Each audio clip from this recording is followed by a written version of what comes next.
Hello and welcome to On the Other Hoof, ahead of something that we can only call something along the lines of Grade 1 heaven. We have the Grade 1 Fighting Fifth tomorrow afternoon. Wicklow Brave currently heading the market for the Fighting Fifth at Newcastle. Was supplemented for the race earlier on in the week. Arctic Fire was also in contention for that. He goes to the Hatton's Grace Hurdle at Fairyhouse on Sunday. Also Grade 1 action on Sunday at Fairyhouse with the Royal Bond, where Long Dog looks to boost his Neptune credentials for Cheltenham in March. And also the Drinmore, where No More Heroes, so impressive on chase debut, takes on Free Expression, who's got such a tall reputation from the Gordon Elliott yard. And also back to tomorrow at Newbury, we have the Hennessy Gold Cup, where Safir de Roo is now your market leader after Conigri was confirmed as a non-runner a bit earlier on in the week. And also we have the long distance hurdle of Grade 2, where Cole Harden, last year's world hurdle winner, looks to get his revenge on Whisper from Aintree just last season. A fantastic weekend of racing. Just myself and Adam Webb to preview the action for tomorrow afternoon.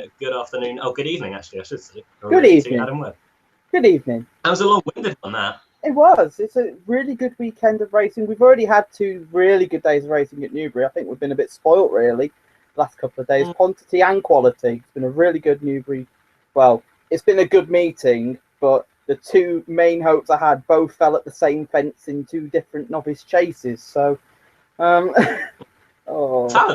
Give you that. Yeah. That's good going. Yeah. Oh, Value at Risk jumped the first really well, and it was a novice mistake. Maximizer jumped really well the whole way around. A novice mistake. Well, didn't get his landing gear out, but hopefully they both learn from it, and they will. They both live to fight another day. So yeah. Highlight of the Newbury Hennessy meeting so far. Good question. I was really taken by Bavardeur in the last today. Really impressed by him. It was a strong race as well, and the way he did it, I was really impressed by him. I wouldn't want to back him for a Supreme Novices though. I actually think he'll improve for a step up in trip, being a half river to Punches Towns, something like the Neptune potentially for him. But there have been many impressive performances. He's a standout. I thought Native River also giving weight to Untompa 2 was really impressive as well. And I think he'll be a horse that will go under the radar consistently throughout the season. And he may even crop up again at a big price. So he's really impressed me so far.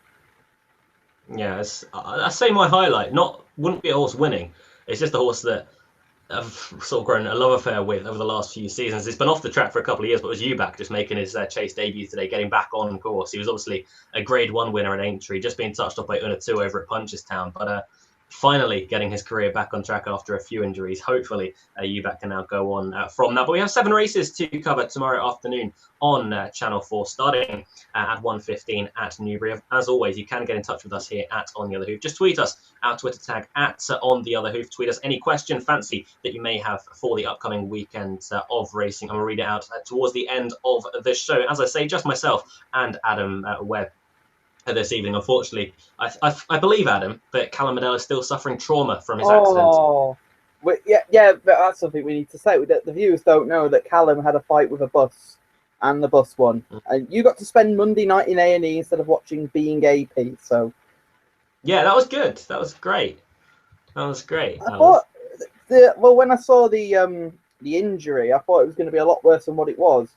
Either it was a really bad injury, or the nurse that did the stitches did a really good job. So, she was delightful. First Scouser ever.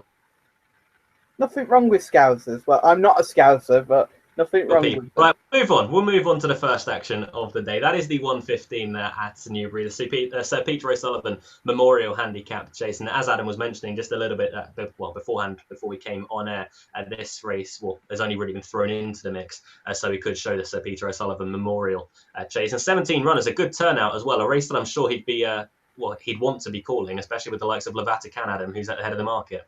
Yeah, we weren't on air when Sir Peter sadly died because it was Goodwood and you were working, so we had that week off. We had a couple of weeks off around that point, but his loss to the sport is a huge one, and I know that we weren't exactly around. I mean, his final commentary was on my favourite horse of my childhood in Sunny Bay, so he was a very sad loss, and I think he'd be more than happy with this turnout for this race. You right to mention, I think Levata is a well-handicapped horse, but I'm still, even I was saying it last week, I'm still unconvinced about the form of David Pipe's yard. Step up in trip, I don't think will be an issue for her. In France, all she did was gallop her rivals into the ground, and if she doesn't perform tomorrow, I wouldn't give up on her. I think she still is a well-handicapped horse, and it could be that if there is something wrong with the pipe yard, it's get them after Christmas, going into the spring, and I think she will win a big race this year. The selection, I'm going to go for Alu Momo, who has been a revelation this season for Warren Greytrex and had 2 easy wins at Utoptatu and Warwick, barely coming off the bridle in both starts. And I even think off this mark, I still think he's got around a stone of improvement left. I know this is the biggest test he's faced so far, but I still think he's well handicapped enough to do himself justice here. There are others in the race are worth considering. Abracadabra Sivilla has chased home 2 smart novices in It's a Close Call and Native River. So him winning here would be a boost for both of those, especially Native River, who we've already mentioned. Others in the race, I don't like Moss Park. I realised the hard way at Sandown on Imperial Cup Day that he is not the easiest of characters. The cheap pieces are interesting, the short bone is interesting booking, but I couldn't trust him. If there's one at a big price I think could go well, you'd have to forgive him his last run, but Caesar Milan. And Paul Nichols was saying that in his Betfair column that he does need his first run, but it was a woeful effort. The ground won't be a concern for him, but it all depends if he's okay, because I think I'm right in saying he had a schooling fall before the festival. He was going to go for the novice handicap. Maybe that's dented his confidence, but if he goes there tomorrow and runs his race, I can't see him at the first 4 anyway. Alu Momo is the selection in the first, and I think he can win this quite well. It's a pretty tricky opening race, isn't it, to get us started off? Levatican, your favourite, is, in my eyes, probably the most likely winner. He's only had 2 runs in this country, was second to the Inval at the back end of last season, and was a fairly decent 6th behind Keel Hall at Cheltenham last time out. That was over much shorter than this as well. It was only beaten 8 lengths on that occasion, but that was a fairly messy race, and Keel Hall was a horse that you'd expect to go on to bigger and better things further down the line. A few of the horses as well can be taken out of that race to go forward with. I think Levatican would be your most likely winner. Also, do keep in mind that it was at a time where David Pipe's horses were running very, very poorly. Levatican accredited herself pretty impressively on that occasion. They are running a little bit better now. The Pipe horses. Batavia last Saturday ran okay in the fixed brush hurdle, and also today, or yesterday, sorry, I should say. And Tom Portu didn't run all that badly. He ran a pretty solid race by Native River. Those two a long way clear. So I think the Pipe form can be trusted a little bit more now with Levatican going back up in the trip. And also one I wanted to say at a price was Simply Wins for the Kerry Lee yard. The Kerry Lee team having a fantastic time of things at the moment. Top Gamble credited himself fairly well this afternoon. I think he was 3rd at Newbury this afternoon. Jamie Moore takes the ride once more. He was in winning action aboard Simply Wings last time out at Southwell. It was slightly shorter than this, but it was a much weaker race than that. He's gone up £4 for that success, but on his day, Simply Wings is probably a much better horse, or is definitely a better horse than this mark of 133 would suggest. And if he just is finding a little bit more form in his ripe old age of 11, then he could be going fairly close at about 20 to 1. And as I was saying to you, Adam, just beforehand, it's fascinating to see Cissette Vray for the Neil Mulholland yard. We were trying to come up with a horse really that's improved, that Jiggins Townhouse Stud have sold, and it's probably a question that we can open up to the viewers, but we couldn't name one.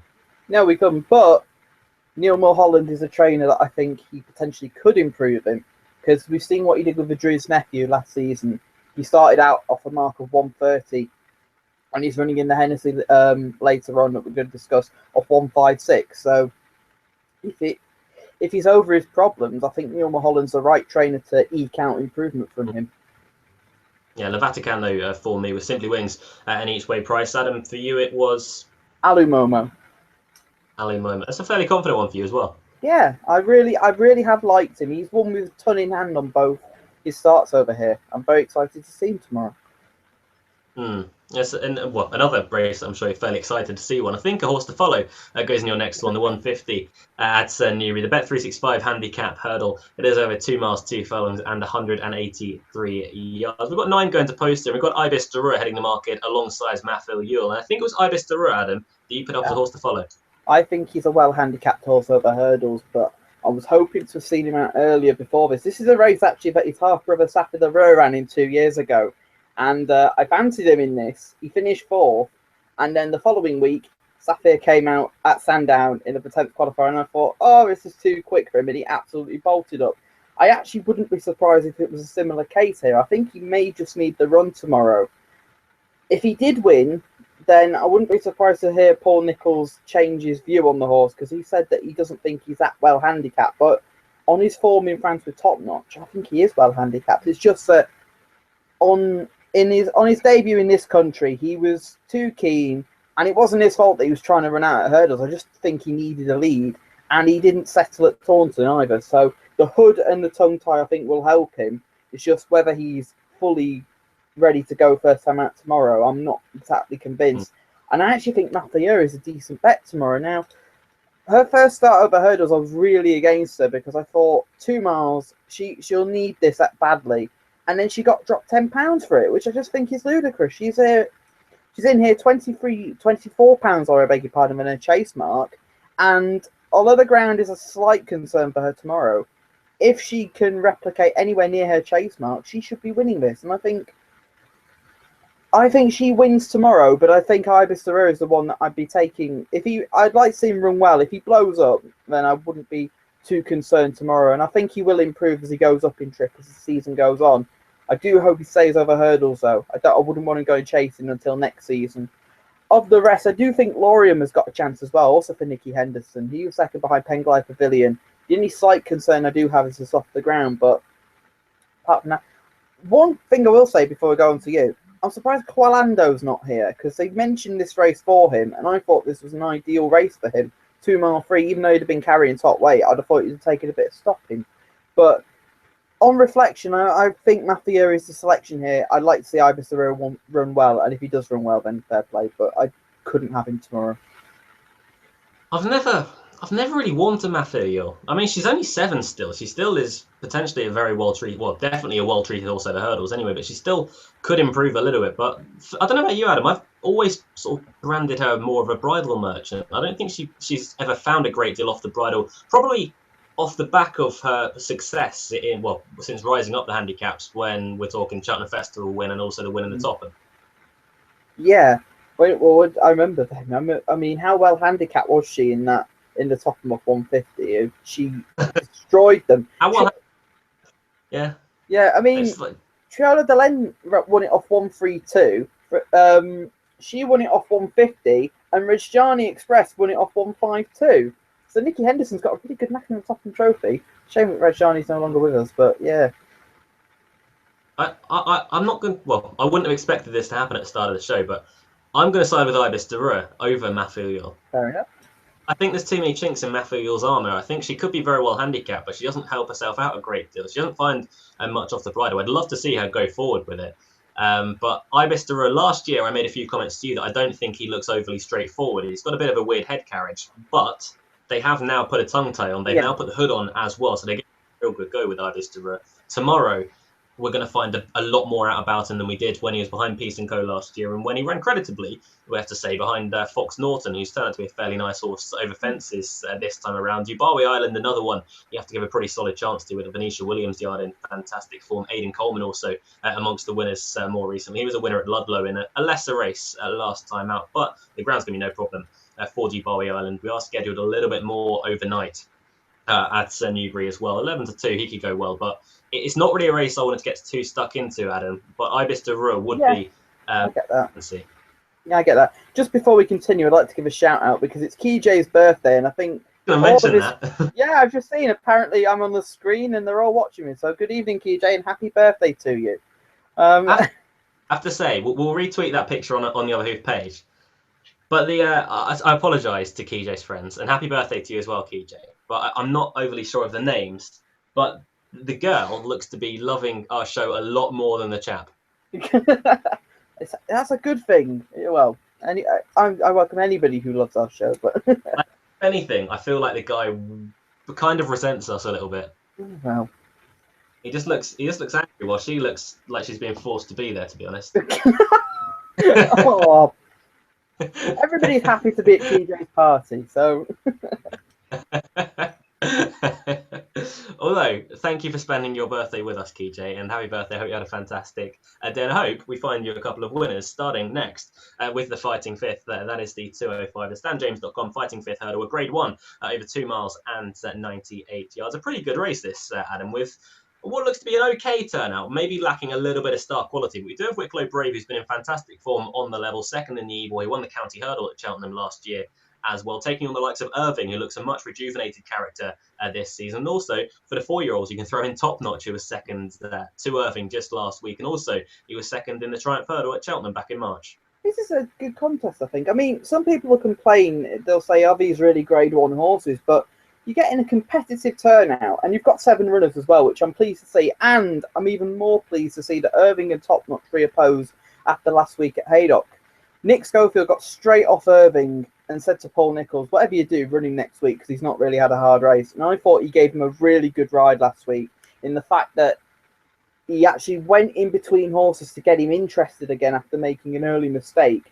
And I think he did win comfortably in the end. Admittedly, I thought Top Notch, although he looked well, I thought he'd need the run slightly. So it could be that he could easily overturn the form there. I think it's between Irving, Top Notch, and I'll throw in Beltor as well. But aside from Beltor, just for a second, they're ruining a lovely handicap mark with Beltor. Off 143, he could win any of the big handicaps this side of Christmas and after Christmas as well. So I'm surprised he didn't go for the Greatwood with him. I thought he'd be... They were saying he didn't handle Cheltenham in the Triumph Hurdle, but I thought he was given a really bad ride by Tom O'Brien. So I don't know with the Beltor. I think he'll go well tomorrow. I think 8-1 is a fair enough price on him. Wicklow Brave, I think he's too short. I know he ran well behind Nichols Canyon and Fahim, but he's race fit from the flat, and that's something I think with Nichols Canyon and Fahim, I thought they emerged with more credit than that, because with Wicklow Brave having gone through a whole season on the flat, he would have been race fit and ready, whereas those two would have needed the run, and both looked to be carrying some condition, especially Fahim. He looked as fat as a pig, so I'm hoping that they'll come on for that a lot. Between Irving and Top Notch, at the prices, you'd prefer Top Notch, but I just think that Irving has just turned the corner now. And having had this wind operation and problems with his feet have now gone, I think he's the one to beat. And I think he'll win his second fight in fifth tomorrow. Top Notch, I think, does want to step up in trip at some point, and they were pointing out that the rail keel could be an ideal target on New Year's Day. Of the rest, I think Identity Thief does have something to find. Purple Bay was really disappointing at Aintree, and I think that form is extremely suspect, as we'll talk about later with Bobsworth. And Intense Tango, I think, has a load to find on the figures. I think Irving will win. I think Top Notch and Beltor will be fighting out to chase him home. I'm going to sound like a broken record here, but Wicklow Brave, again, is another bridle horse. But he's never found off the bridle. Right. Even when he won, I think he won his bumper at, I think it was Killarney. And even then, he into the race, he didn't find a great deal off the bridle. In the county hurdle last year, he surged to the front. All of his best work, though, was on the bridle. Even in the Ebor, he was second to Litigant. All his best work was done on the bridle once more. At Newcastle, it's just not a track that you can stay on the bridle about, for 3 furlongs up the straight and still go on to win that race. Unless you're Archibald. Well, Archibald was exceptional. Actually, Archibald was probably a 200 rated horse. He did come off the bridle, actually. He came off the bridle after the last and she sprinted away. Just at Cheltenham, he didn't want to come off the bridle. Jesus. Yeah. What a... And Kempton. And Kempton, yeah. But no, I completely agree with you, unfortunately. I do think it is between Top Notch and Irving, who reopposed after last week. Irving came out on top on that occasion. It'll be interesting to see how much Top Notch did come on for that run last week. And it's interesting that they're running him so quickly after last week. He had...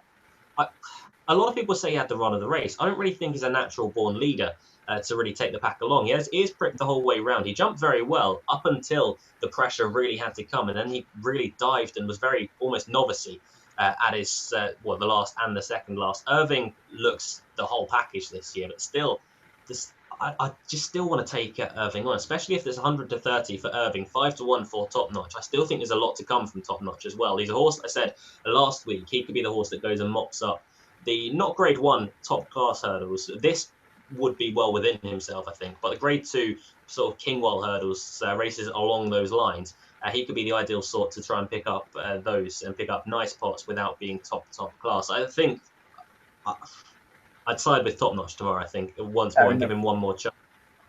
But as Irving is a horse I've liked for a long time, it would give me a great deal of satisfaction to see Nick Schofield and Irving win back-to-back fighting fifths. I think it's a fantastic little race. Probably not the best fighting fifth that we're going to see in years to come, but I'd argue anyone to say it's a bad fighting fifth anyway. Mm. It's not a bad fighting fifth. It's competitive and it's the decent horses. I mean, we haven't got Peace and Co. We haven't got My Tent or Yours. We haven't got Fahim. We haven't got Nichols Canyon, but it's still a really good race. I'm not complaining. I mean, people want out and out Grade 1 horses in Grade 1 races. These horses can turn their toe at Group 1, Grade 1 racing, but I'm not complaining. I think it's a good turnout. And also the rehearsal chase later on, it's a competitive, highly competitive handicap. So bravo to Newcastle. I mean, obviously they're digging up the flat turf, but at least they've got a fairly decent card tomorrow. So yeah, come on.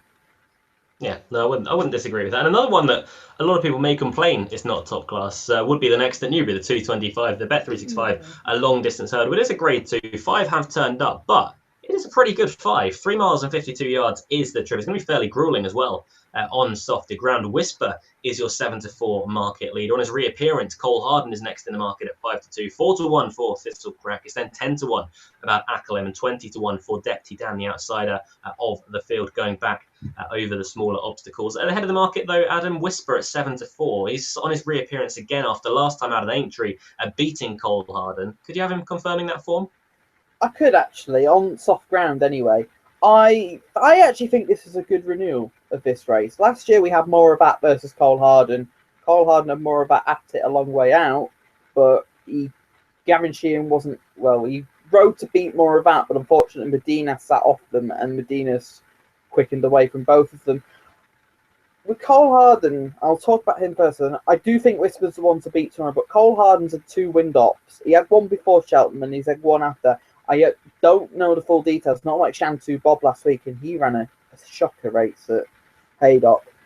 I do like Cole Harden. I like him a lot, and I thought at Aintree, Gavin Sheehan should have made more use of him. I know he went forward, but I thought he could have gone a little quicker. But then again, in hindsight, Whisper could have won by further if they'd have gone quicker. So Whisper, interestingly as well, he was in the wilderness last season. Nicky Henderson was noted as saying when he went to gallop at Newbury a couple of weeks ago, I think actually it was last week, he said that Whisper would have only got halfway round this time 12 months ago. So the transformation in his horse is something different, and it was a hell of a performance for him to win at Aintree after the problems he had last season. I think he's behind all of them now, and I do think he's the one to beat tomorrow, even with Cole Harden there. Cole Harden will just have a slight doubt about really soft ground for him. Thistle Crack is the dark horse for me. I was really impressed with his win at Aintree after backing him in the Imperial Cup at Sandown, and he went and improved for the step up in trip and at 25-1 as well. But then he should have won at Punchestown as well. He's a fascinating hurdler. I just have a slight question mark about whether he wants softer ground as well, because Whisper will go on really deep ground. We've seen that when he was second behind Safa de Reur in the Welsh Champion Hurdle. I think he's the one to beat. The other two are on fact-finding missions. Ackerlim I really don't like.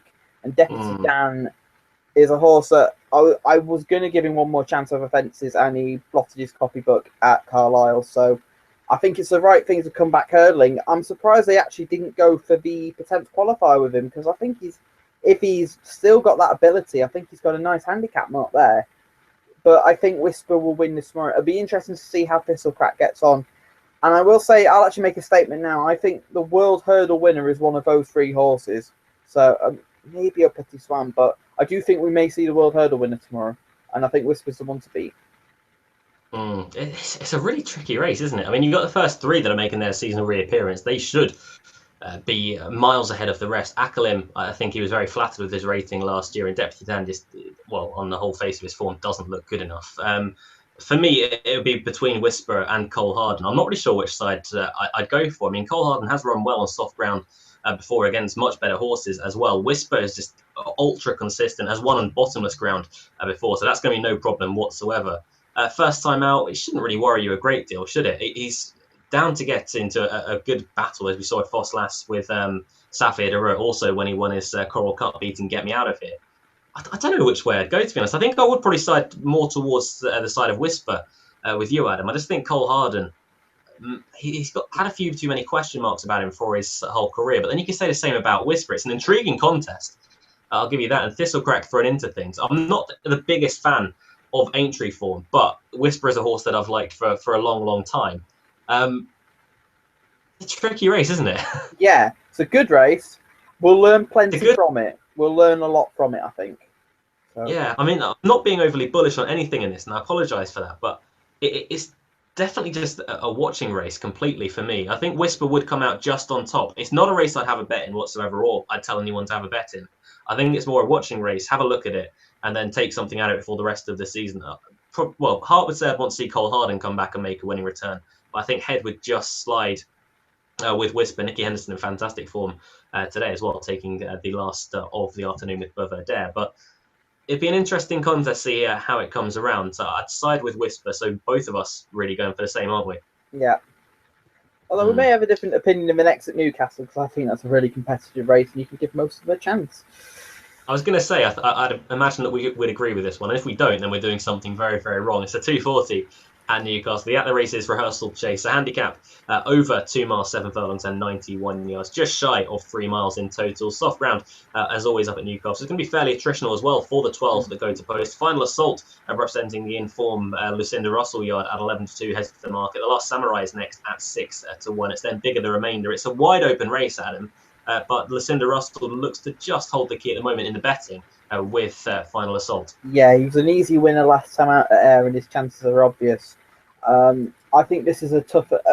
the market, I think he's been slightly overestimated. I think this is a trickier race than what it's been made out to be. I think on the basis, I think they could be co-favourites here, and you wouldn't exactly be shocked. I mean, you've got horses like the Last Samurai who showed decent form for Donald McCain. Obviously, the Rooneys have dispersed their horses in different places, and he's gone to Kim Bailey. I think they probably think of him as an ideal Grand National type. And I can see he's got a big chance tomorrow. Masters Hill was second behind Salubrious, and he'll love the ground tomorrow. It's a shame for the trainer, Colin Tizard, because he's won the last 2 renewals with an old favourite in Hey Big Spender. And had he been here, I'd have probably been really sweet on him again, because he won this race on the bridle 12 months ago, and he's now living out a long, happy retirement somewhere. The Selection is a horse that I had a bit of a soft spot for last year in Dirac, who I backed for the RSA at a really big price. And unfortunately, when he got beat on Boxing Day by Coneygree in the Colto Star Novice Chase, they decided not to go to Cheltenham with him. But he won a handicap at Haydock really impressively with Sean Bowen, who rode out he needed that winner to go and ride in the Grand National, basically. And he did it really well. His comeback run, I thought he shaped with promise, and with Harry Cobden taking 7 off, and I think Harry Cobden's a very capable rider. He's running off a similar mark to what he did at Haydock. The ground would be perfect for him, and he could actually take a bit of beating tomorrow. There are others in the race that are worth considering, like Wakanda and Ballycan. Ballycan is a really good jumper, but I do have a slight concern about him on softer ground. Wakanda came out and boosted Sapphire the Rose for when winning the listed handicap at Weatherby over 2.5. Everybody tells me it's a bad race, and we'll go on to that in a minute. But I think Wakanda can also run well tomorrow. Sue Smith is in really good form at the minute. And her other runner, Cloudy 2, is also... I think he could be a big price if he can show the form he did in the Royal America a couple of years ago. But it's a really good race. I think Viraca, even off top weight, I think he could be hard to beat tomorrow. It was odds on that you were going to go for Virac, I think. Not really, because it was an umming and ahhing thing, but I just think with Harry Cobden taking 7 off, that swayed me. If Nick Schofield was riding, I'd have probably had a question mark over him. Yeah, fair enough. Probably the latter one that you mentioned there will probably be the fancy for me. The City Smith yard are in fantastic form. They were going to go close last week for the same connections with Stradner Hannah, who came down, I think, 2 or 3 outs. Still went fairly close with their other no planning, but the yard are in pretty decent form as of late. Plenty of winners coming from that team. Wakanda was a good winner last time out at Weatherby, beating Fargo, who's a pretty decent sword himself. But if you go back to the back end of last season, and Adam already alluded to it, when 4th to Sapphire de Rue, albeit he was beaten 38 lengths. Let's not glorify that form too much, but he was considered good enough to go to that race. Now, Sue Smith isn't the kind of trainer that would throw a horse into that sort of race if she didn't think that they'd more than hold their own. 145 may be more towards the roof of Wakanda's abilities, but I don't. Well, I could still see Wakanda easily being sort of a 150 horse, especially in races like this, where, to be honest, I don't think it's the strongest. It's competitive, but it's not the strongest of races. Like we've got the likes of Final Assault, who at the head of the market is off a mark of 139. It's just enjoying a pretty, well, a bit of a purple patch as of late. I don't think it's the strongest, albeit it is competitive tomorrow afternoon. I think Wakanda for me is the one to beat. I'm surprised you didn't mention Ballycan, actually, Adam. I mentioned him. I just think the ground might be a bit soft for him. He jumps really well, though. He'll give you rumpy and money. I do like the horse a lot. Really nimble jumper, but I just have a slight concern on the ground. It is something you need to do around Newcastle. You do need to jump very, very strongly, but I don't know. I just think he's been a bit high, well, a bit too highly touted by people, saying that he's a very good jumper, but I think he's got this is his level. This is in a couple of years' time, he'll be one of those that'll be in the mid 130s, low 140s in these type of handicap chases.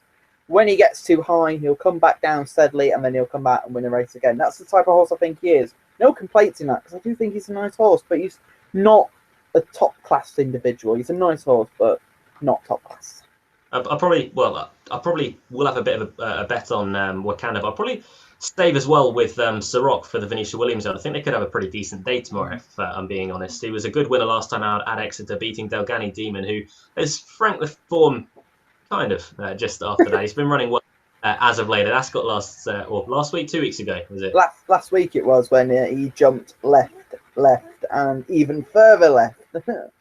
He threw a race away, we'll say that. But at the back end of last season, he wasn't in much form, but that led to a slipping handicap mark. He won off 124 last time out. It's 132 tomorrow. So a bit of a stiffer ask in what looks to be a better race. But if Ciroc can get things to click together once more, for a weight of 10 stone 5, he could be going fairly close for an informed yard and an informed jockey as well, nonetheless, with Liam Treadwell. But Ciroc could be one to go well at a price. Wakanda and Ciroc are the two for me. Unsurprisingly, Adam has sided with Virac, though, for Paul Nicholls and Harry Cobden.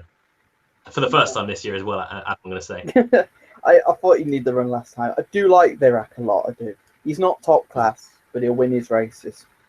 Yeah, we'd never have known you're a big fan. But it could be the Paul Nicholls show on the road here. As we go back down now to Newbury for the 3 o'clock. For Hennessy, Gold Cup won by some top-class individuals in the past. Some of them in this race with the likes of Bobsworth. Over 3 miles, 1 furlong and 214 yards. 17 go to post. Unfortunately, as mentioned at the top of the show, we don't have Coneygree, who was your anti-post favourite for a long, long time. We had a pretty good race of this last season. The likes of Jackadam came out of this. He was second in the Gold Cup a little bit further down the line. A few with Gold Cup credentials for this season as well. Safir Darur, one of those. He's fairly prominent in the betting for March at the moment, well, as we speak anyway. He could boost that with a win tomorrow off top weight. Smad Place as well. Didn't really run his race in this last year. He comes in with a prep this time after winning at Kempton last time out. And then also Bobsworth. He beat Simon Sig last time over hurdles. He could be very well treated off a mark of 153, only carrying 11 stone 2. He could still be very well handicapped if returning to somewhere near his best. And let's not forget, he was a winner of this race just a few years ago. Safir Darur, it is, though, Adam, that heads the market. A horse of yours to follow and your fancy for the Gold Cup anti-post terms. Well, he is my fancy for the Gold Cup, and to solidify that, he has to win tomorrow. And I think everything is in his favour tomorrow. I mean, I know he's running off a mark of 163. Denman ran off £2 lower, but horses don't know that. He, for me, is the most... I'm so excited to see this horse tomorrow. I think ever since Aintree, when he won over fences, he got his career back on track as a steeplechaser, and I just cannot wait to see him tomorrow. He's come back at Carlisle. I was impressed by it. Admittedly, it was a free-runner race. They hacked round, but his jumping was solid, and he beat the young master really easily, and I could see him beating him even further tomorrow, even giving him more weight. This is a fascinating race. I think they'll pop him out handy. He doesn't have to lead, and as long as he jumps, and I don't have any doubts about that. If Coneygree had been in the race, I'd have been putting Coneygree up, because he's the only horse I feel with Safir Darur in a race like this where he'd have gone hard from the front, put them all to the sword. I don't think his jumping would have suffered, but I think he would have had to find a lot to keep up with Coneygree and to try and beat him. So top weight isn't a negative either. I mean, horses have performed really well in this race off top weight. You've had winners like Arkle, Borough Hill Lad, Denman. I'm not comparing Safir Darur to them yet, but I'd like to think that Sapphire the Rare could be a 170 plus chaser. Yes, Luke. You forgot the best top weight of all time. Who? Oblon or Borblay. We'll mention him in a minute. That's thrown me completely off track there. I thought you were going to mention a winner of the race, but he ran really well in this last year. Ublon des Obo, or as Luke likes to call him, Oblon de Roble. I think that 92 on Stafford the Row is a really fair price. He was 5-1 early with William Hills, and I've been saying all week, because he was 7-2, I've been hoping that he would drift out. And 9-2 is a more than fair price against this field. The thing is, I could see him winning this and winning this quite comfortably. And then people afterwards will probably say, well, what's he beaten?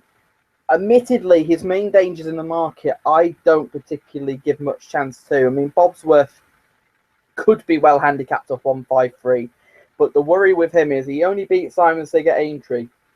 And I thought it was a bit of a nothing contest. Great to see him win. But going into a Hennessy Gold Cup, I'm not convinced in the slightest about him. I'd love to see him run a big race. I just don't think he will. And it's been muted that if he were to flop tomorrow, and quite a few people have said this, I'd love to see him go down the World Hurdle route, which I actually think wouldn't be a bad idea with him. But at the same time, it's what form is he in? What level can he run to? And I'm, be honest, I haven't got a clue. Smab Place, I was all over for this race 12 months ago. I've been all over him for about 2 months going into the race, and I spoke to Alan King on the morning. He was very confident about it. And then after the race, I spoke to him again. It was race making at Newbury, and he said, I wish I'd given him a run. I wish I'd given him a prep. And it told for the rest of the season. I think now he's, having watched him at Kempton over 2.5, I think he'd be better at intermediate trips. And I don't think an out-and-out slog is what he wants these days. I think he's a very good horse, but I don't think he's top class like Sapphire the Rare could be. And I could leave him. If there are main dangers to Sapphire the Rare, obviously I can't say this is a one-horse race. I'd love to say it. I'd love to see Sapphire the Rare win by 20 lengths, but I never get what I wish for in racing. But if there are dangers to him, if in doubt is one, but the if with him is if he jumps. If he jumps really well, I could see him giving Sapphire the Rare a race, and I think he could be interestingly handicapped. And a horse that I mentioned for this race a long time ago in Ned Stark, I'm glad to hear. I think he could go really well, and he does jump well. He caught my eye for this race 12 months ago at this meeting when he won the novice handicap. And he went on, won the Towton at Wetherby. I think he can go really well. I think the price is getting skinny enough now. If you managed to get any of them 33s earlier, about 2 weeks ago, you've done well there. I think he would have been a really good each way bet. Of the rest, Ublon des Obo or Ublon de Roubaix, I think he'll have an each way squeak as well. He was second in this a year ago off a pound higher mark behind Many Clouds. The rest of them, I can't really give the rest of them much of a squeak. The Druid's Nephew, I think, is here. He'll run well, but the Grand National's the main priority. First Lieutenant could go well off that handicap mark, but it's an if. And there are others in the race I don't really like Fingal Bay, Urano, Splash. I don't think Splash of Ginger's a stayer. I think he wants 2.5. Ben Benz, I'd be shocked if he could win this. Alco, likewise. Fox Appeal. People have been making a case for him. He is my horse, apparently. Sapphire the Rare's my horse. If Sapphire the Rare does fall at the first fence, we'll pretend I never said that.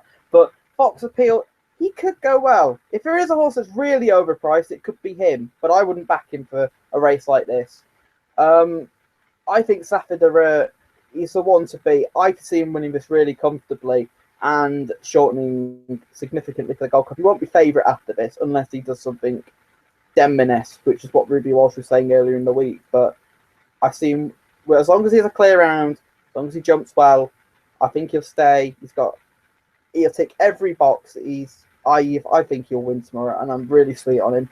The main dangers, if in doubt, and Ned Stark and Ublon des Obo finished fourth. Sapphire the Rare all the way.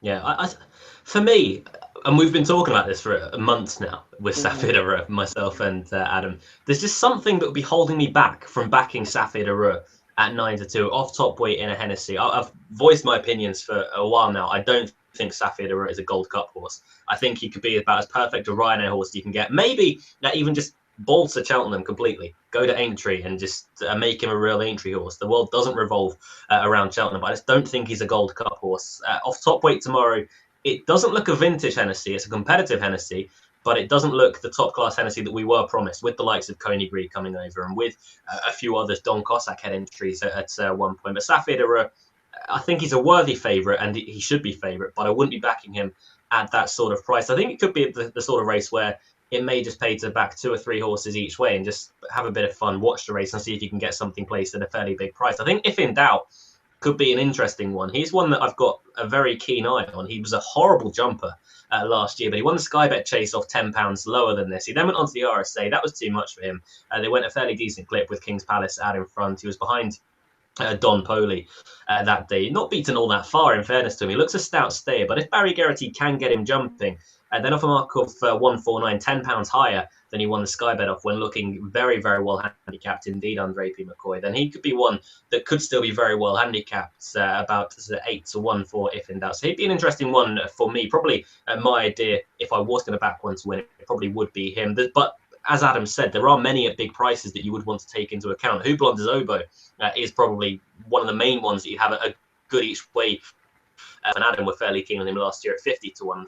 Unfortunately, no prices like that this year. But that was off top weight. That's a huge effort against the likes of Many Clouds, who went on to win Grand National. Smad Place was in that. He comfortably accounted for Smad Place. Jackadam definitely wasn't fit on that day. But still, he had Jackadam a long way behind on that occasion. That's a monster run.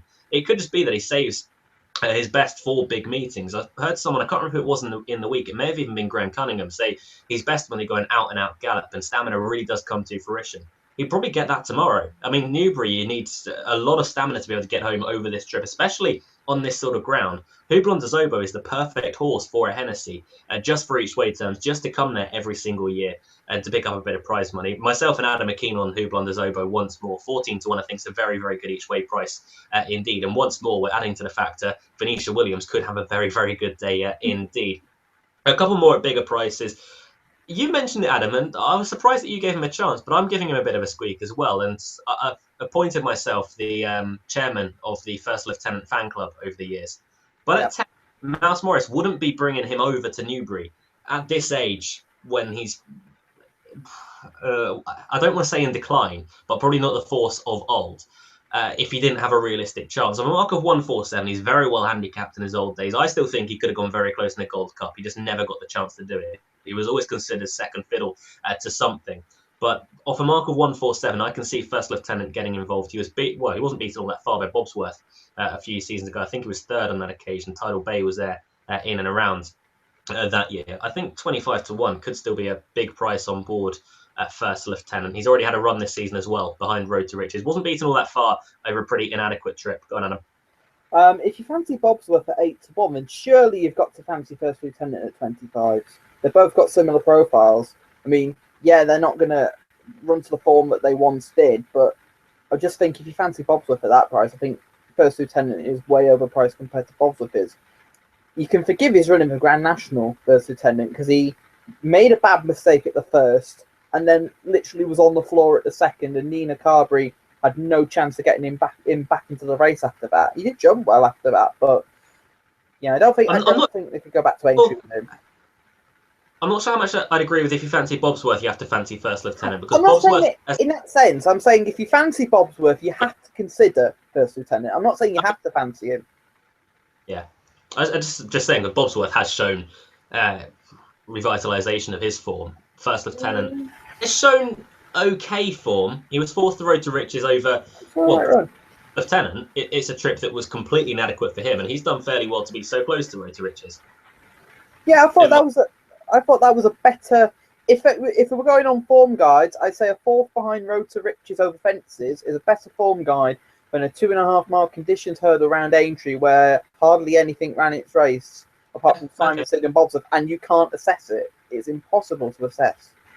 Yeah, no, okay, I'll give you that. But First Lieutenant probably would be the each way bet for me alongside Houblon des Obeaux. And probably my main idea of the winner would be if in doubt. I think if Barry Geraghty can get him jumping, then he could take a bit of beating. He could be very well handicapped off 149. And let's not forget, he's only a 7-year-old. He's still going in the right direction. But as my friendly Scouse friend will tell you, Safir de Reux is his idea of the Gold Cup winner later on in the season, and Adam is siding with Safid. But we are both agreed on Hublon de Zobo being the each way value of the race. The final race that we're going to be covering tomorrow is, the 3:35 at Newbury. The last race on their card is the Bet365 handicap chase for the Jim Joel Memorial Trophy over 2 miles and 92 yards. Just the 11 go to post here, Adam. And again, it's a pretty competitive race. The sorts that are turning up tomorrow could be the sorts that we'd be seeing in the Red Rum Chase a little bit later on in the season, and also the Grand Annual potentially at the Cheltenham Festival. Yeah, and at the top of the market is another horse to follow in Stellar Notion, who's now gone to Paul Nicholls, having previously been with Tom George. I find it interesting that they're starting out at 2 miles, and reading Paul Nicholls' Betfair column, he seems to think that 2 miles is his trip as well. So it's an interesting avenue to go back down.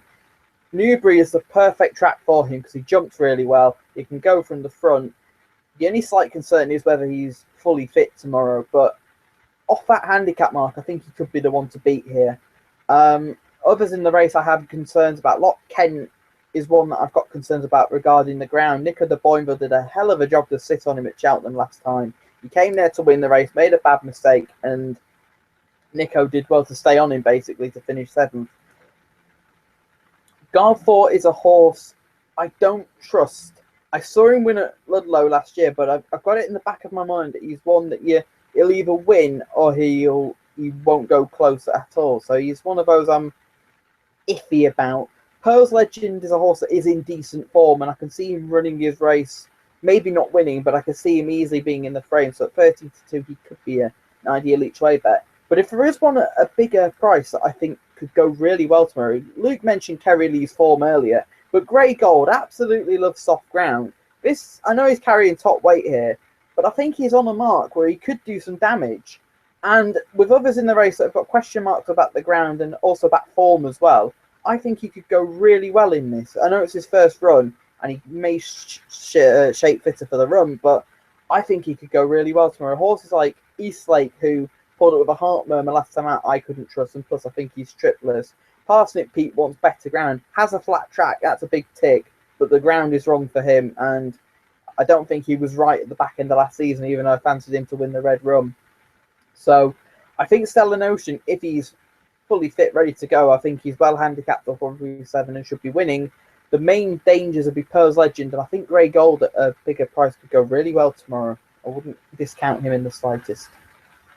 There's one I'm surprised you didn't mention, to be honest. It's one that I'm fairly keen on for tomorrow. It's Lock Kent for Nicky Henderson and Nico de Boinville, currently 5-1. He ran as if he really needed the run last time out at Cheltenham behind Keelhall. Again, it's that messy race that we mentioned with Le Vatican a little bit earlier on. Was beaten 12 lengths on that occasion.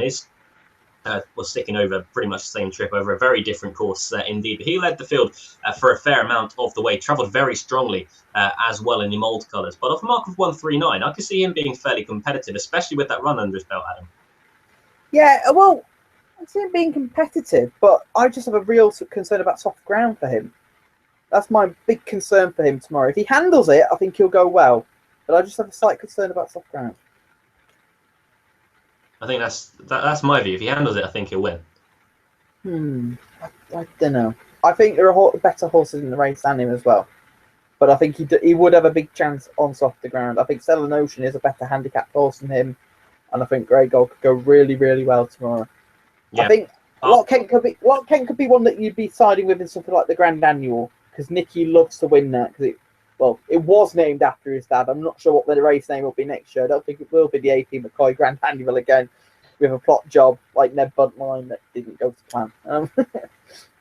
But two that I put up Lock Kent as probably your most likely winner, but also from that race at Cheltenham, one that could potentially work out very well. And if it doesn't, then my betting tomorrow will be fairly shoddy. I have to admit that. Was third in that same race as Pearl's Legend for the John Spearing yard. Tom Scudamore taking the ride tomorrow. Was Jamie Moore last time out. He takes the ride on board Grey Gold as Adams tipped up. But again, Pearl's Legend rarely runs a bad race. Was second to Cold March the time before that. Cold March has gone to boost that sort of form. Was third to Surf and Turf at Aintree before that back end of last season, and was a winner or dual winner at Sandown in softer ground again last season. Pearl's Legend for mark of 134 may still not be done with the improvement. I think 134 could still be fairly lenient off a weight of 10 stone 13.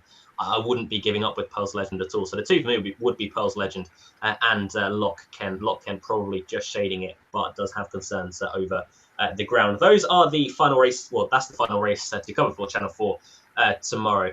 By myself and Adam. We will give a quick mention to the Grade 1s over in Ireland as well. And also we've got our Visio Veal, a horse that I put up as a horse to follow, or novice chaser to follow, running in the first time out over fences as well. He's currently 5-4 in the Jacob McManus Silks. But Adam, anything that's sticking out to you for the Grade 1s tomorrow?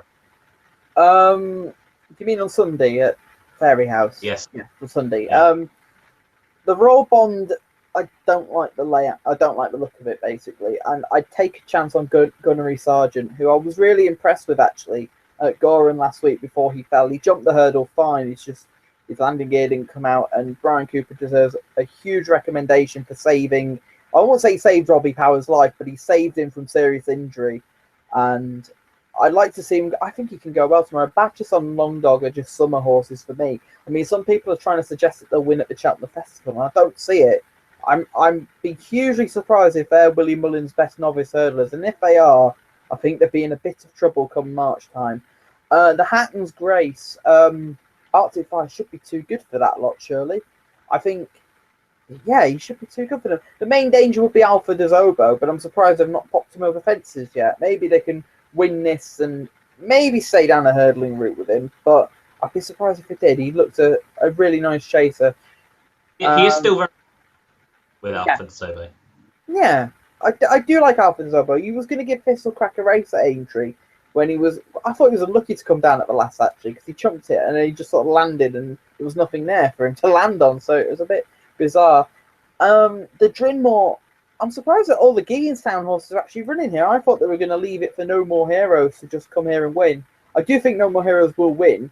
I really liked his chase debut. He was a horse that I've had on side for a long time. I left him out my National Hunt horses to follow because I mentioned him as a novice hurdler, and I thought it'd be a waste of time going, here he is as a novice hurdler, let's bring him in again as a novice chaser when I could give you different horses. I think he'll win tomorrow. It's a decent race, actually. Oh, he'll win on Sunday, I beg your pardon. If he was winning tomorrow, it'd be an absolute good thing, wouldn't he? It's a better race than I thought it would be. It's interesting that Monksland turns out really quickly. You like Free Expression, I'll let you explain. Shantu Fly's another horse you quite like as well. He won at Cheltenham for it at a big price. But he's one I think wants further. He'll probably be one for National Hunt Chase, potentially. Yeah. He is an ideal horse for the National Hunt Chase and Shantu Flyer. Absolutely for that race. He jumps perfectly. He stays all day and he's got enough speed to be competing over these sort of trips. I think Shanty Flyer is absolutely tailor-made for the 4 miler. I'd be all over him if he turned up in that. But no, the only race that I've really got a strong opinion in, is a very, very strong opinion, is the Drinmore, where I think No More Heroes is too short at 5-4. He's got the best form in the race, but Free Expression, who before last time I'd never really signed up to him, to be honest. I'd never really given it a great deal of thought, in total honesty. But last time out, I was a fan of Outlander, and I thought he'd take really nicely defences. But I think Free Expression was by far the best horse on the day. A lot of things went wrong for him in the second half of the race at precisely the wrong times. Turning out of the back straight, he got hampered by a loose horse, had to be cut up on the rail. Then he made a mistake, his only mistake of the race. I think it was 4 out, which put him on the back foot. He jumped 3 out fairly well and was coming into the race very nicely indeed. When the lead was just beginning to come back to himself and Outlander, he went for a gap. Mark Walsh went for a gap that wasn't overly there, but he really had no other choice. Outlander very sensibly just held him in on the rail, and he had to sacrifice again about 2.5 lengths. Coming to the second last, he jumped it fairly big, and after that, Mark Walsh was having a long look down for quite a while, leading towards the last. All that was happening while Outlander was really pouring it on out in front, kicking on towards the final fence, and they were about 2.5 lengths down at the last, and he was never really going to get up from that position. But with a clearer run tomorrow, Sunday, sorry, we keep saying tomorrow, Sunday, I think Free Expression should be closing that margin at least, and I think he should be taking a lot of beating, if I'm being perfectly honest with you. 9-2, I think, is a really good price about Free Expression for the Drinmore. The Hatton's Grace Arctic Fire should win, and the Royal Bond Long Dog should really be winning that as well, but it's not the strongest of the Royal Bonds that you will see. Right, that is every race that we're going to preview tomorrow, Adam. But now we've got the question time to come. We've got a fair few tweets as well saying that Candice Hare is stealing our airtime on ATR at the moment. Yeah, your brother tweeted that in. The brother that trapped you in a box cruelly, and I offered if he wanted to come on tonight, and he said no. oh, fair enough. I did offer, so Are we allowed to congratulate him? By the way, no, no. Is it not official news yet? Well, no. okay, But fair enough. We'll do it another time. I'm trying to find the first tweet in. It was from Graham Woods. Yeah, there we go. The Graham Woods, and it's about something that we really mentioned a bit earlier on, is saying, can if in doubt win the Hennessy first time out, jumping a concern, and jumping is a huge concern, isn't it? Yeah, it is. People try and say to me that Safed Aver is a dodgy jumper. If you think Safed Aver is a dodgy jumper, then what is if in doubt? That's my question. I'll throw straight back to you. He'll need to jump perfectly to win a Hennessy. Even then, I think Safed Aver could be too good for him. He plays claims at best for me. I could still just see if in doubt being fairly well handicapped. I just remember the Sky Bet. He won it doing handstands, albeit the Sky Bet is a much weaker race than this tomorrow, but he won it so easily. Like that still sticks in my mind. But if he can jump tomorrow, he'll be a real danger to all. Kai Wills has sent in the first of a few questions saying, "Evening, gents. Safed Aver to shoulder the big weight tomorrow." Adam's going to say yes. Yes. I'm going to a tentative no. I'm going to give it. Well, we'll see on that regard. And then he goes on to say, "Do you think Irving can win again tomorrow in the fighting fifth to go back to back?" Yeah, I think he can, but as a betting proposition, I prefer top notch. Yeah, I get that. The broken record from last week, isn't it? And then this completely irrelevant question of the week is with all this Black Friday. As politically correct as Kai usually is, says, with all this Black Friday bollocks, what would the panel like to get a deal on?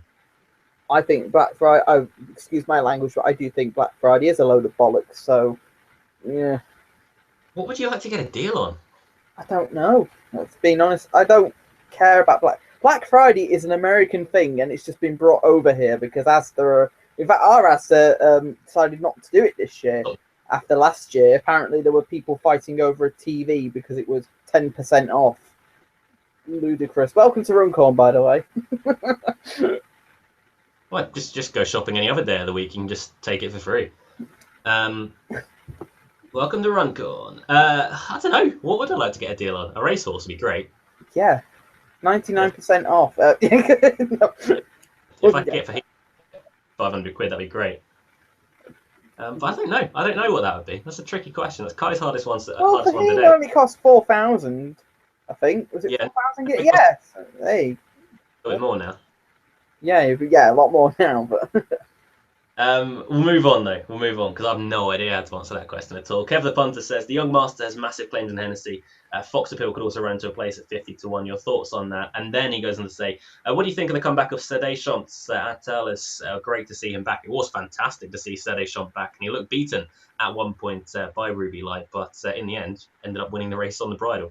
We'll answer that question first. It was an odd race. Great to see Sir the Champ back, but it just seemed all a bit too strange when Ruby Light's 10 in front, the jockey's taking a long look round.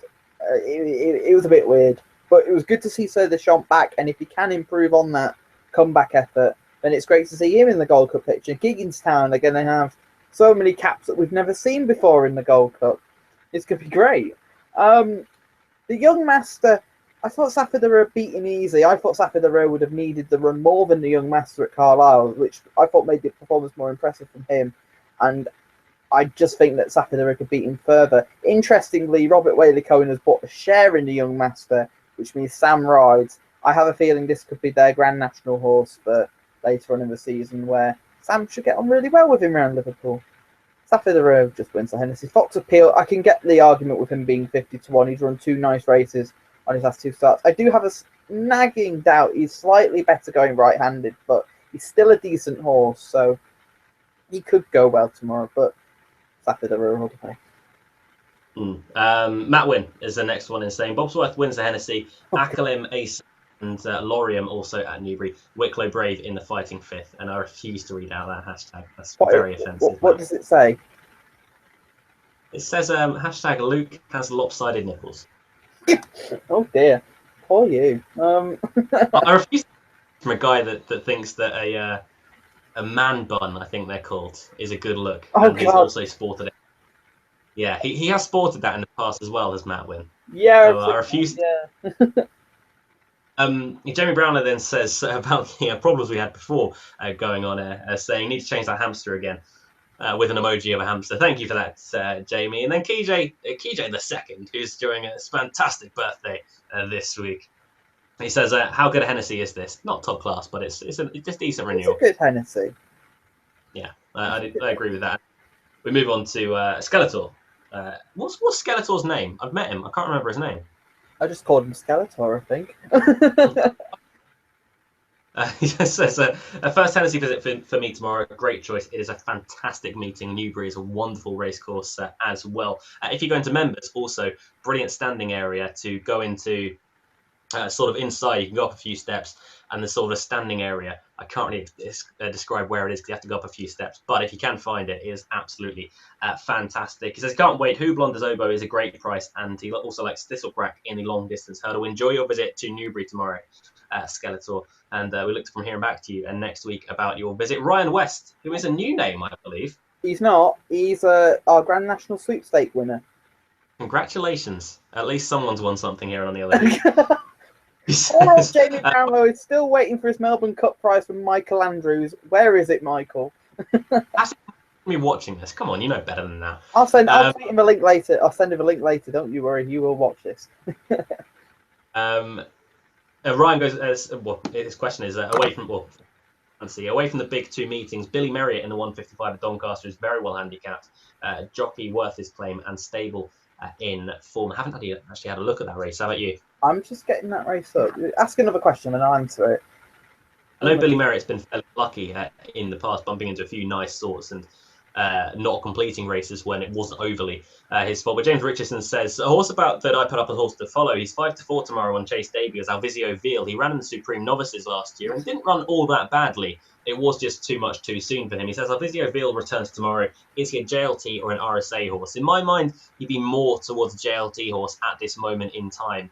I think he might just be a bit too babyish for the demands of an RSA. He's also too keen in the early part of his races. But Mark Walsh gets the leg back up tomorrow. If he has matured over the summer, then Alvizio Veal could be a force to be reckoned with amongst the novice chasing ranks this season. Adam, anything? Don't you mean Illusion Veal? Autocorrect got me once. And you're not going to let me forget it now. Illusion Veal, or Blonde tackling the rule. Oh, the list could go on and on and on. I have looked at that race. Jack Steele was a horse that I really liked. I know his favourite, but I really like the way he jumped to air. He landed very steep at the last, but I think he's a real improver. I do get your case with Billy Merriott. I do think he is attractively handicapped. He has been quite unlucky actually on his 2 starts to date. It's not a bad little novice handicap, that is. That's a good race. I think I'm right in saying Mikey Leg rode a winner today in Bordeaux. Yeah, he did. And it's a horse that me and you liked a couple of years ago. He was back in Special Catch for the Reeveleys. Do you remember him? I don't. He won a handicap hurdle at Haydock. And he chased home more of that one day at Haydock as well. Good horse. I remember. No, it's good to see him back because I was wondering where he'd gone. Because I remember they talked about going chasing with him. There is somebody who I do know who likes that horse. I'm trying to remember who it is. Could be Mully, actually. But it's a horse that I remember liking. I saw him win at Haydock. So, yeah, nice horse. Fair enough. That's gone over my head. Phil, then it was just like, oh, he's back. Right. Phil Dinsdale said, can ASO win tomorrow? I don't see why not. Yeah, he can. Yeah. All right, okay. And then he also says, "I'll expletive. I didn't know. Hope you're okay, Callum." So well wishes to our very own Callum Liddell. He's absolutely fine. He's okay. Just a bit shocked up from what you said. An amazing mate that good to Skeletor says also, I think blind backing Venetia tomorrow won't see you too far wrong. I wouldn't disagree with that. I think I've tipped up a few Venetia this evening, 3 of them, in fact, including Houblon des Obeaux for the big one. So I wouldn't disagree with you there.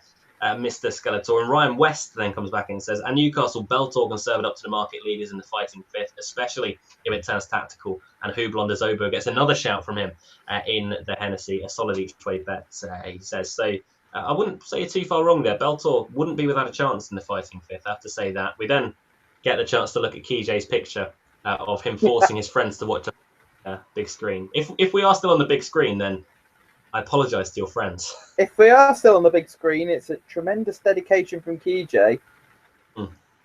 And probably, well, tremendous dedication to put up with us from his friends as well. So we apologise to you for that. Good on you. Have a good night. Yeah, but once again, happy birthday to KJ for about the third time in this show. Tom Lee, not the Tom Lee, the other Tom Lee, has then sent in a tweet saying, Tom Notch reverse form with Irving in the fighting fifth, race conditions and a lack of a run against him last time. I think you're spot on with that, Tom, from being perfectly honest. I do think Top Notch will improve. Whether he can improve past Irving, that remains to be seen. But I do think those two will take a lot of beating in the fighting fifth. I just think Wicklow Brave doesn't find a great deal off the bridle.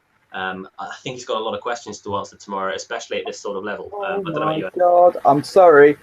Price wise has just come through. The reason Sapphire the Rare is shortened is price wise. Oh, yeah, why not go for the favourite in the big 1 point win at 5-1 generally. He was what 5-1 with William Hill. Where's that generally? Unless they're going to put it at 9 o'clock tomorrow morning. I mean, you can only have a tenner on. So, sorry, anger. No, I don't know. He's also gone for Splash of Ginge, who's got no chance. William Money, I kind of get that. I fancied him at Haydock last week, but he didn't run. Final Assault and C. Sete Vray in the 115. I can agree with that. To be fair, I was agreeing with price wise all of last week, and we got everything wrong. The Nap, I knew my fate very early with Toby Larone. Oh God. Yeah. Well, talking of Sesete Vray, that's the basis of our next question in from Stu Williams. Saying Newbury 115. Anyone notice Sesete Vray's form? One of the quarter length second to Jackadam and won his last back in February 2014 20 lengths. Now he has had a few problems, Sesete Vray, but here's a horse that I noted up a bit earlier on. It's interesting that Jigginstown have let him go, and he has gone to Neilmore Holland, a very shrewd yard. But as we mentioned, Adam, name a good horse that Jigginstown have got rid of and it's gone on to improve and refine their form. Probably because they're being sold as older horses, basically. He's not going to be able to sell them at 6 or 7 because they'll give them every chance to progress into horses they think they will be. I mean, Rafflin is another that's been sold. The Savello is actually one that's been sold as well. So, Savello, that's okay. Yeah, that's that. Savello is one of the better shots. On Savello, he's going to be he's going to be going for prize money in these races. And wherever he finishes in these races, if he finishes third or fourth, he's going to get slated so much, and he's going to be a yardstick that they're all going to be looking towards the poor thing. And all he's doing is picking up prize money. And fair play to Dan. A lot of people said it was a bad purchase, but if you want a Saturday horse that's going to win you some prize money, and with a rating like that, I think 46k could potentially be a bit of a bargain if he goes and picks up so much prize money as the season goes on. Because that's what they did with Schlur, and they could easily do it in all the other grade ones throughout the season. I don't blame them. Good on them. There's still plenty of questions to get through as well. Tom Lee's back in again. Theatre Guide each way in the Hennessy, nicely handicapped off bottom weight, and the yard and jockey in excellent form. He's run a big race in the Hennessy before, hasn't he? He has. He was third behind Tackling the Rule 2 years ago. Triola Delen, obviously. I'm being mischievous. If he comes back to that, Tizard has been in excellent form of late. I think some of his horses weren't right last season. If he does come back to that sort of form, he could run a big race tomorrow. But I'm going to sound like a broken record again. Sapphire the Rare wins. And if you can get that 5-1 tomorrow morning, do it. Because I think that's a really good price. Fair enough. Another view on the fighting fifth from Jamie Brownlow saying, race this time, Top Notch will win the race. That's confidence from Jamie Brownlow. Yeah. Saying, well, the form, Irving hopefully brushed up his jumping. I hope that as well, Jamie. So best of luck with Top Notch. Another person going for Beltor is Stu Williams. Saying Beltor a great bet tomorrow, a crazy price. Kempton grade 2 form, albeit in juvenile hurdles, worked out brilliantly.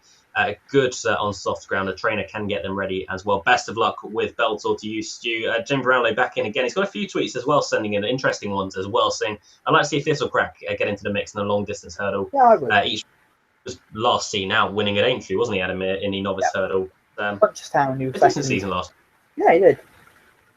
Jamie then goes on to say the Newcastle 240 each way because of the ground going soft there. Masters Hill with and also Man with Van, and then in the Hennessy Gold Cup he goes for the Drew's Nephew. Should come on from his last run over hurdles. This could be a prep for the Grand National. He goes each way on the Druid's Nephew, and then he goes on to say as well he also likes Fox Appeal at a price each way and got solid place form. He's done well in his. I swear to God, I heard that exact word said somewhere earlier today. Did he tweet Racing UK by any chance? And Alex Steedman read those exact words out. It just felt like I had a case of deja vu for a minute then. I don't know what's happening in Curry. But, right. Best of luck with those, Jamie. If you fancy seeing Fox appeal at bigger prices for the Hennessy, so best of luck with you going in with Kev the that. Punter like him. Kev the Punter likes him, didn't he? Let's all listen to Kev the Punter. He's given us a 50-1 winner already on this show. So if he nabs Safidera on the line now, I will cry. I will say that right now. I'd be gutted. Phil Dinsdale, and how do you think Safir's jumping will hold up in the mud? Shouldn't really be a problem. Fine. Ground's no concern. I think it'll hold up absolutely fine. If Koenigsegg had been there, I'd have been concerned slightly, but he's not as keen as he was last season. I think his jumping will be absolutely fine. There's no threat. I agree with that. Yeah. Then Phil goes on to say, if you think Wakanda has a chance, surely a Mountain King in the last has an each way chance. Yeah, I wouldn't disagree with that at all. Ground is a slight concern for Mountain King for me. I think he wants decent ground. Yeah, that's what put me off. Yeah. A couple more questions on fancies, really. Andrew Humphrey says, how far does Identity Thief win the Fighting Fifth by tomorrow then? 8's a tasty price. That's a bold call. I'm not sure about him. I mean, he was highly hyped up last season before he ran in the Grade 1 at Leopardstown behind Nichols Canyon, and he really disappointed that day. I don't know with him. He could easily win. He could win tomorrow, but I'm just not fully signed up to him yet.